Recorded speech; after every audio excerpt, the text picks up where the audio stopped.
this is a bombshell of a leak. So looks like Google might finally be answering our prayers, or at least mine, and releasing two different versions of the Pro series phone. So we have the Pixel 8 Pro right now, and we have the Pixel 8. We saw some leaked renders that came out about a month ago that I actually think look really nice of what the Pixel 9 Pro is supposed to look like.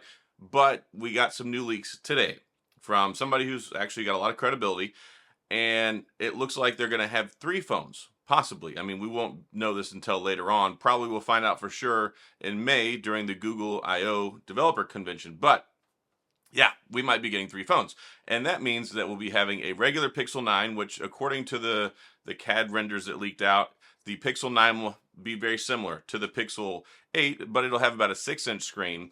And then we're looking at the big details here. So Pixel 9 Pro would have a 6.1-inch screen, and the Pixel 9 Pro XL, yes, the XL edition, would have about a 6.5-inch screen. So this is something that I've been asking from Google and from Samsung for a really, really, really long time, because it's great that if you get the iPhone, you've got the 15 Pro and you got the Pro Max. So you get the high top level phone, but you have a smaller form factor. And if you guys and gals have been following me any amount of time, you know that I like smaller form factor phones. I love the Sony Xperia 1 Mark V. I've really been enjoying using my S24, which I thought was in my pocket, but I can't find it. Anyway, so yes, it would be a great thing. And maybe that would even spur some more things from Samsung to show up and do something similar, which would be amazing as well. There's always these trade-offs that we have if you get the normal size versus the Pro. You have to get the big screen, get the big battery, get the extra camera and all that stuff. And there are definitely some differences when you look at the Pixel 8 Pro versus the Pixel 8. And we've got hangups already with the Pixel 8 because it has hardware limitations. It's not getting a lot of the pro level features, but you have to compromise. You have to get the really big phone if you want all those features, and I hate that you have to do that. So if we can get a 6.1-inch Pixel 9 Pro and then get a larger XL model, that would be absolutely amazing. I would be so happy. And I think a lot of people would be happy too, because if you look at the Android world, when it comes to pro level phones, you get the Ultra with the S24 Ultra, which is a very big phone, 6.8-inch screen. And then you've got the Pixel 8 Pro, very big phone. And I would be ecstatic if this actually comes true. So I'm going to cross my fingers. Hopefully you cross your fingers too, because I really would like to see this happen. Like, I would really, really like to see this happen, because one, it would mean we can finally get a good Pro Series phone, don't have to buy the big gigantic one that you might not want, and then maybe that'll have a trickle-down effect if you look across Android. I would love to see Samsung do the same thing. I've been saying for the longest time that I would love to see Samsung make a smaller version of the Ultra. That would be great, because then you could take advantage of all these great features, but you could get it in a smaller form factor. So think of it like this: S24 Ultra, and then like our S24 Ultra XL, and then S24 Ultra. And big size difference, but you won't have to compromise on features. You won't have to compromise on cameras. You won't have to compromise on performance. I mean, this is the Pixel 8, and yes, it's a nice size phone, but it's got two cameras instead of three, no temperature sensor. It doesn't have the bigger screen on it. Doesn't have the bigger battery. It's missing out on a lot of pro features. And that's one of the hangups that I get. I really hate missing out on those features, especially since it seems like Google is taking the path where they think that it's okay to leave the little guy out when it comes to a lot of these extra cool features, a lot of the AI stuff. And I think it's really silly, because they have the same chip. Both have the Tensor G3. The Tensor G3 should be able to power the same things.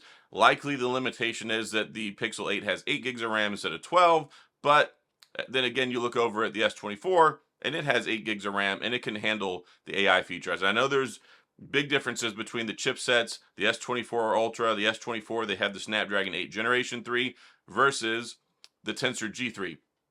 Now, we might find ourselves in some better territory next year in 2025, because what's supposed to happen is Google is supposed to switch over from Samsung making the chip to TSMC. So TSMC is a lot better chip designer, a lot better chip manufacturer, and it might even be a complete rebuild chip from the ground up, which would give us a lot better performance than the Tensor that we get over in Samsung land. So I think the Tensor G3 is fine for what you need to do. It's got about a 3 gigahertz processor. It's got the extra ninth core that's in there. It's got the tensor processing unit in it. I mean, it's very, very capable. I mean, if you take a look at some of the cool features you get with it, because of the built-in AI and the uh, machine learning and AI stuff, it gives us the ability to use Face Unlock with our banking apps and things like that, which of course you can't do even with the Snapdragon 8 Generation 3 on your S24 Ultra. So there are benefits to Google having a custom chip that takes advantage of a lot of its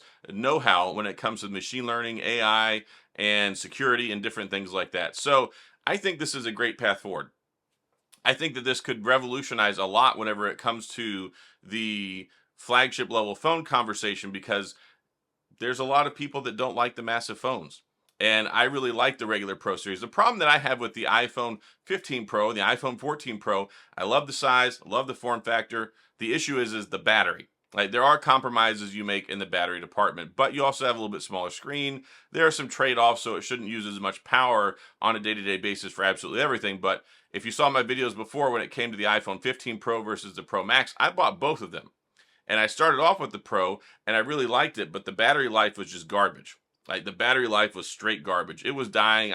It would be dead by like 2 or 3 o'clock in the afternoon on busy days whenever I was using it. So there are still trade-offs.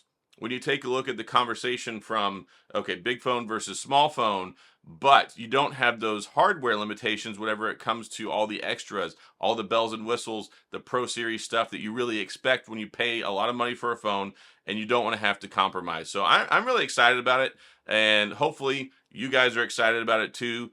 Let me know in the comment section what you think about it. I don't think this is just a Adam J. Matlock living in a vacuum kind of conversation. Clearly, Google has been doing some market research, and maybe they would even bring back the Panda. Now, some of you might have just been like, did this 40-year-old man just say the Panda phone? Yes, if you remember with the Pixel 2 XL, they had the Panda edition, which was the black on white with the orange power button over on the side. I would love to see the Pixel 2 XL Panda edition brought to the Pixel 9, Pixel 9 Pro, Pro XL. That would be really cool. I like that they're sticking with the XL. That's something that they used before, like the 3A, 3A XL, 2 XL. They kind of did away with that nomenclature.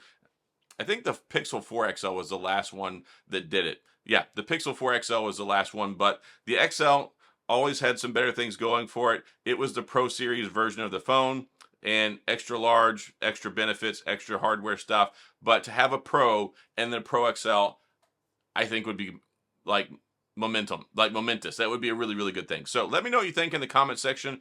I want to have some discussion on this one, but I saw that, and I guess we can call it a leak or a rumor, but at least the renders are out there. Somebody's put this together over at Google, so I think there is something to this. And where they say that where there's smoke, there's fire, and well, where there's an XL, maybe there's a Panda.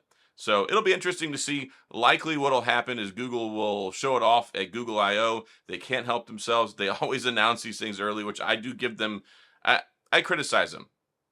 I give them heck over it, because the whole thing is, if you're going to announce in May the phone is coming out in October, well, it's going to be better. And then people are going to see it. It's going to be in front of them, and they'll go, well, I'm not going to buy the Pixel 8. Why would I buy the Pixel 8 when I can wait for the Pixel 9 that looks amazing? It's going to be out just 4 or 5 months from now. So there are good things to it. There are bad things to it. But I think more than likely in May, which is just over a month away, we'll see these phones live and in the flesh online. So let's see what happens, but let's talk about it in the comment section.